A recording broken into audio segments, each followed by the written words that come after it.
अब हामी 11 नम्बरमा हेर्छौँ। 11 नम्बरमा रहेको छ प्रुभ द्याट प्रणित गर्नुहोस् tan 29 plus tan 16 plus tan 29 tan 16 equals to 1। यो प्रुभ गर्न भन्नु छ। अब हामी डिग्रीहरू हेर्छौँ। डिग्रीहरू कति रहेको छ 29 प्लस 16 इक्वल्स टु कति हुन्छ 45। फेरि हामी दुवैतर्फ tan 29 plus 16 equals to tan 45 apply गर्छौँ।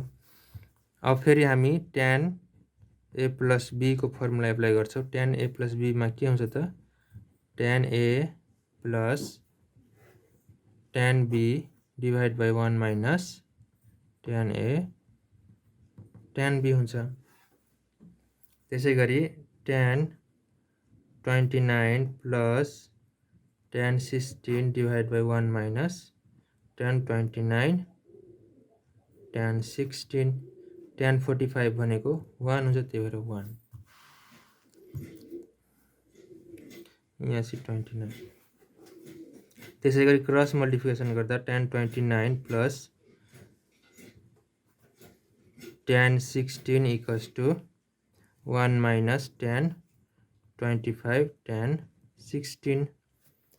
त्यसै गरी यो जुन माइनस छ यो हामी लेफ्ट साइडमा ल्याउँदाखेरि tan 29 plus tan 16 plus tan 25 tan 16 equals to 1.